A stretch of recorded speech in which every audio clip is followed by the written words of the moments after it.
Mr. Speaker, Madam Deputy Speaker, distinguished members, I am honored to speak in this chamber, and I am committed to renewing the alliance between our nations and the friendship between our people. This is my first trip overseas as President of the United States. I've been to the G20 summit in London, and the NATO summit in Strasbourg, and the European Union summit in Prague. Some people have asked me if I chose to continue my travels to Ankara and Istanbul to send a message to the world. And my answer is simple. Evet, yes.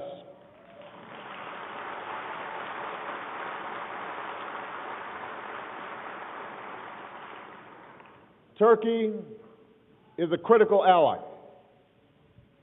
Turkey is an important part of Europe.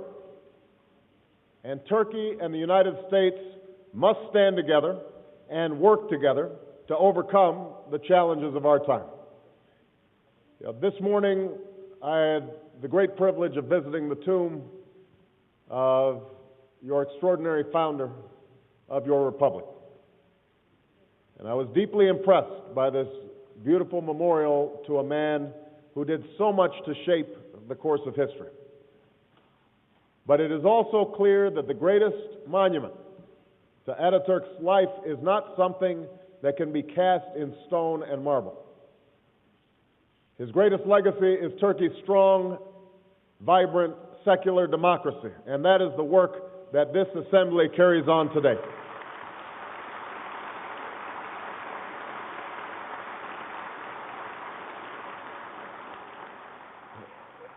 Now, this future was not easily assured. It was not guaranteed. At the end of World War I, Turkey could have succumbed to the foreign powers that were trying to claim its territory, or sought to restore an ancient empire. But Turkey chose a different future. You freed yourself from foreign control, and you founded a republic that commands the respect of the United States and the wider world. And there is a simple truth to this story. Turkey's democracy is your own achievement. It was not forced upon you by any outside power, nor did it come without struggle and sacrifice. Turkey draws strength from both the successes of the past and from the efforts of each generation of Turks that makes new progress for your people. Now, my country's democracy has its own story. The general who led America in revolution and governed as our first president was, as many of you know, George Washington. And like you, we built a grand monument to honor our founding father, a towering obelisk that stands in the heart of the capital city that bears Washington's name. I can see the Washington Monument from the window of the White House every day. It took decades to build. There were frequent delays. Over time, more and more people contributed to help make this monument the inspiring structure that still stands tall today. Among those who came to our aid were friends from all across the world who offered their own tributes to Washington and the country he helped to found. And one of those tributes came from Istanbul. Ottoman Sultan Abdul Majid sent a marble plaque that helped to build the Washington Monument. Inscribed in the plaque was a poem that began with a few simple words, so as to strengthen the friendship between the two countries. Over 150 years have passed since those words were carved into marble. Our nations have changed in many ways, but our friendship is strong and our alliance endures. It is a friendship that flourished in the years after World War II, when President Truman committed our nation to the defense of Turkey's freedom and sovereignty, and Turkey committed itself into the NATO alliance. Turkish troops have served by our side from Korea to Kosovo to Kabul. Together we've withstood the great test of the Cold War, Trade between our nations has steadily advanced. So has cooperation in science and research. The ties among our people have deepened as well, and more Americans of Turkish origin live and work and succeed within our borders. And as a basketball fan, I've even noticed that Hedo Turgulu and Mehmet Okur have got some pretty good basketball games. So, the United States and Turkey have not always agreed on every issue, and that's to be expected. No two nations do. But we have stood together through many challenges over the last 60 years. And because of the strength of our alliance and the endurance of our friendship, both America and Turkey are stronger and the world is more secure. Now, our two democracies are confronted by an unprecedented set of challenges.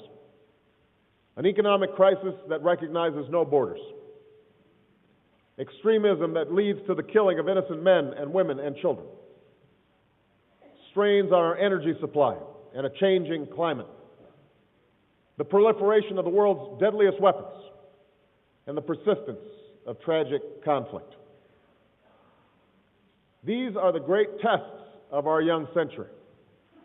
And the choices that we make in the coming years will determine whether the future will be shaped by fear or by freedom, by poverty or by prosperity, by strife or by a just, secure, and lasting peace. This much is certain. No one nation can confront these challenges alone, and all nations have a stake in overcoming them. That is why we must listen to one another and seek common ground. That is why we must build on our mutual interests and rise above our differences.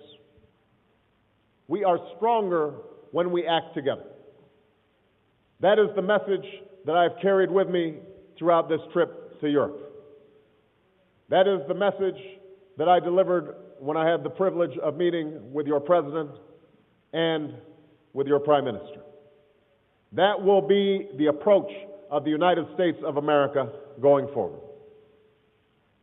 Already, America and Turkey are working with the G20 on an unprecedented response to an unprecedented economic crisis. Now, this past week, we came together to ensure that the world's largest economies take strong and coordinated action to stimulate growth and restore the flow of credit, to reject the pressures of protectionism, and to extend a hand to developing countries and the people hit hardest by this downturn, and to dramatically reform our regulatory system so that the world never faces a crisis like this again. As we go forward, the United States and Turkey can pursue many opportunities to serve prosperity for our people. The President and I this morning talked about expanding the ties of commerce and trade.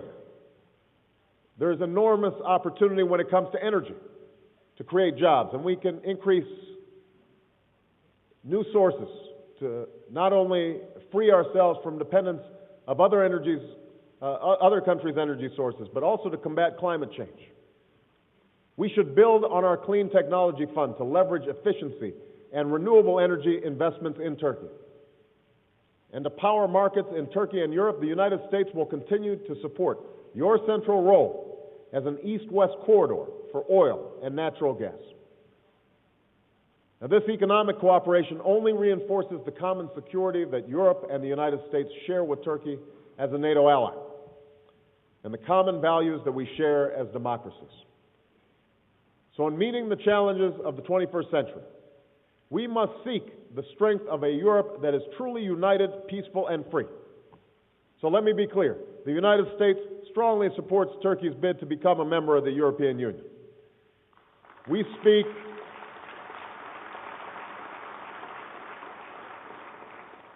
not as members of the EU, but as close friends of both Turkey and Europe. Turkey has been a resolute ally and a responsible partner in transatlantic and European institutions. Turkey is bound to Europe by more than the bridges over the Bosphorus. Centuries of shared history, culture, and commerce bring you together. Europe gains by the diversity of ethnicity, tradition, and faith. It is not diminished by it. And Turkish membership would broaden and strengthen Europe's foundation once more. Now, of course, Turkey has its own responsibilities, and you've made important progress towards membership. But I also know that Turkey has pursued difficult political reforms, not simply because it's good for EU membership, but because it's right for Turkey. In the last several years, you've abolished state security courts. You've expanded the right to counsel. You've reformed the penal code and strengthened laws that govern the freedom of the press and assembly. You've lifted bans on teaching and broadcasting Kurdish, and the world noted with respect the important signal sent through a new state Kurdish television station. Now, these achievements have created new laws that must be implemented and a momentum that should be sustained. For democracies cannot be static. They must move forward. Freedom of religion and expression lead to a strong and vibrant civil society that only strengthens the state, which is why steps like reopening Halki Seminary will send such an important signal inside Turkey and beyond. An enduring commitment to the rule of law is the only way to achieve the security that comes from justice for all people. Robust minority rights let societies benefit from the full measure of contributions from all citizens. I say this as the president of a country that not very long ago made it hard for somebody who looked like me to vote, much less be president of the United States. But it is precisely that capacity to change that enriches our countries. Every challenge that we face is more easily met if we tend to our own democratic foundation. And this work is never over. That's why in the United States we recently ordered the prison at Guantanamo Bay closed. That's why we prohibited, without exception or equivocation, the use of torture. All of us have to change, and sometimes change is hard. Another issue that confronts all democracies as they move to the future is how we deal with the past. The United States is still working through some of our own darker periods in our history. Facing the Washington Monument that I spoke of is a memorial of Abraham Lincoln, the man who freed those who were enslaved even after Washington led our revolution. Our country still struggles with the legacies of slavery and segregation, the past treatment of Native Americans. Human endeavor is by its nature imperfect. History is often tragic. But unresolved, it can be a heavy weight. Each country must work through its past, and reckoning with the past can help us seize a better future. I know there are strong views in this chamber about the terrible events of 1915. And while there has been a good deal of commentary about my views, it's really about how the Turkish and Armenian people deal with the past. And the best way forward for the Turkish and Armenian people is a process that works through the past in a way that is honest, open, and constructive. We've already seen historic and courageous steps taken by Turkish and Armenian leaders. These contacts hold out the promise of a new day. An open border would return the Turkish and Armenian people to a peaceful and prosperous coexistence that would serve both of your nations. So I want you to know that the United States strongly supports the full normalization of relations between Turkey and Armenia. It is a cause worth working towards. It speaks to Turkey's leadership that you are poised to be the only country in the region to have normal and peaceful relations with all the South Caucasus nations. And to advance that peace, you can play a constructive role in helping to resolve the Nagorno-Karabakh conflict, which has continued for far too long. Advancing peace also includes the disputes that persist in the Eastern Mediterranean. And here there's a cause for hope. The two Cypriot leaders have an opportunity through their commitment to negotiations under the United Nations Good Office's mission. And the United States is willing to offer all the help sought by the parties as they work towards a just and lasting settlement that reunifies Cyprus into a bizonal and bi-communal federation. Now, these efforts speak to one part of the critical region that surrounds Turkey. And when we consider the challenges before us on issue after issue, we share common goals. In the Middle East, we share the goal of a lasting peace between Israel and its neighbors. Now, let me be clear. The United States strongly supports the goal of two states, Israel and Palestine, living side by side in peace and security. That is a goal shared by Palestinians, Israelis, and people of goodwill around the world. That is a goal that the parties agreed to in the roadmap and at Annapolis. That is a goal that I will actively pursue as President of the United States. We know the road ahead will be difficult. Both Israelis and Palestinians must take steps that are necessary to build confidence and trust. Both Israelis and Palestinians. Both must live up to the commitments they have made. Both must overcome long-standing passions and the politics of the moment to make progress towards a secure and lasting peace. The United States and Turkey can help the Palestinians and Israelis make this journey. Like the United States, Turkey has been a friend and partner in Israel's quest for security. And like the United States, you seek a future of opportunity and statehood for the Palestinians. So now, working together, we must not give in to pessimism and mistrust. We must pursue every opportunity for progress, as you've done by supporting negotiations between Syria and Israel. We must extend a hand to those Palestinians who are in need while helping them strengthen their own institutions. Now, we must reject the use of terror and recognize that Israel's security concerns are legitimate. The peace of the region will also be advanced if Iran forgoes any nuclear weapons ambitions. Now, as I made clear in Prague yesterday, no one is served by the spread of nuclear weapons, least of all Turkey. You live in a difficult region, and a nuclear arm race would not serve the security of this nation well.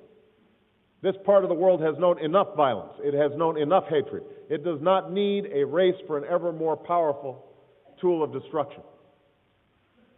Now, I have made it clear to the people and leaders of the Islamic Republic of Iran that the United States seeks engagement based on mutual interest and mutual respect. We want Iran to play its rightful role in the community of nations. Iran is a great civilization. We want them to engage in the economic and political integration that brings prosperity and security. But Iran's leaders must choose whether they will try to build a weapon or build a better future for their people.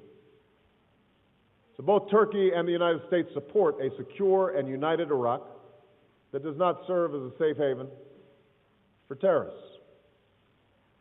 I know there were differences about whether to go to war.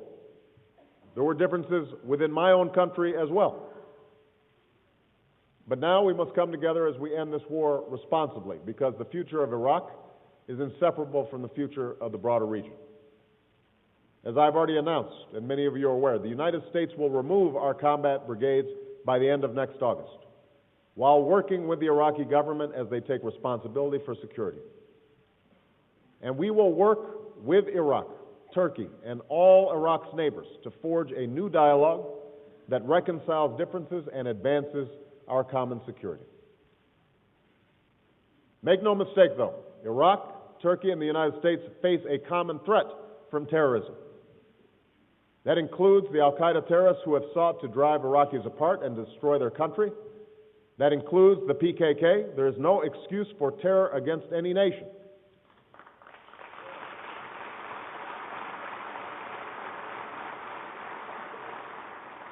As President and as a NATO ally, I pledge that you will have our support against the terrorist activities of the PKK or anyone else.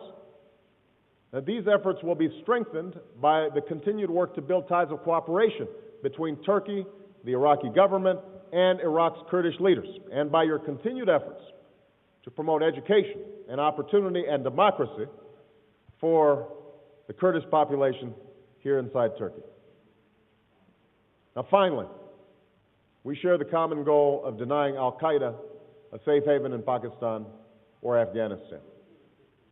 Now, the world has come too far to let this region backslide and to let al-Qaeda terrorists plot further attacks.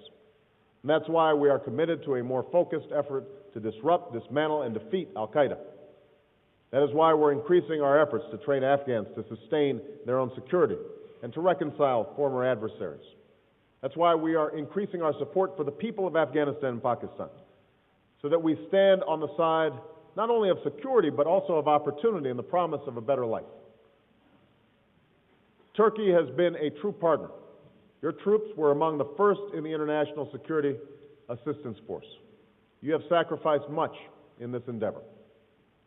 Now, we must achieve our goals together. I appreciate that you have offered to help us train and support Afghan security forces and expand opportunity across the region. Together, we can rise to meet this challenge like we have so many before. I know there have been difficulties these last few years. I know that the trust that binds the United States and Turkey has been strained. And I know that strain is shared in many places where the Muslim faith is practiced. So let me say this as clearly as I can. The United States is not and will never be at war with Islam. In fact,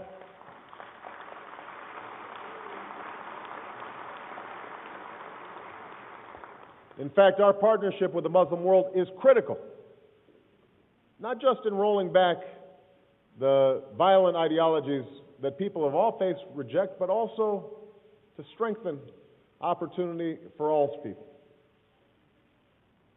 I also want to be clear that America's relationship with the Muslim community, the Muslim world, cannot and will not just be based upon opposition to terrorism.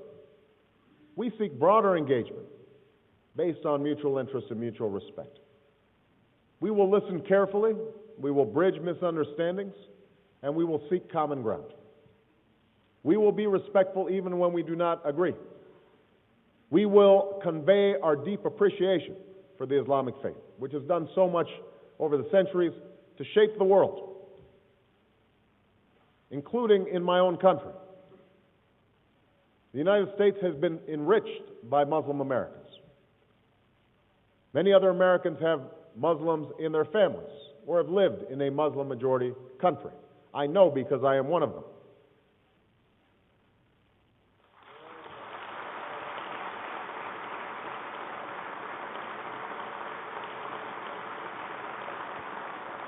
Above all, we will demonstrate through actions our commitment to a better future.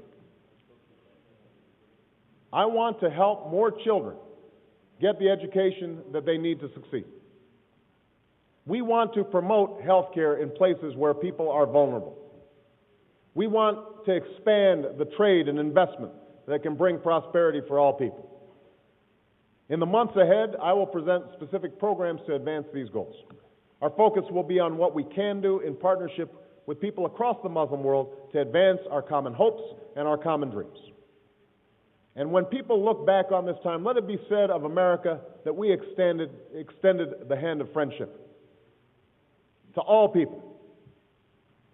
There is an old Turkish proverb: you cannot put out fire with flames. America knows this. Turkey knows this. There are some who must be met by force. They will not compromise. But force alone cannot solve our problems. And it is no alternative to extremism. The future must belong to those who create, not those who destroy. That is the future we must work for, and we must work for it together. I know there are those who like to debate Turkey's future. They see your country at the crossroads of continents and touched by the currents of history. They know that this has been a place where civilizations meet and different peoples come together. They wonder whether you will be pulled in one direction or another. But I believe here is what they don't understand. Turkey's greatness lies in your ability to be at the center of things, This is not where East and West divide. This is where they come together. In the beauty of your culture.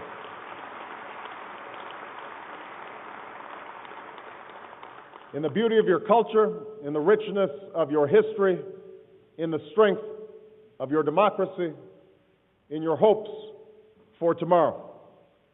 I am honored to stand here with you, to look forward to the future that we must reach for together, and to reaffirm America's commitment to our strong and enduring friendship. Thank you very much. Thank you. Thank you. Teşekkür ederim Sayın Obama.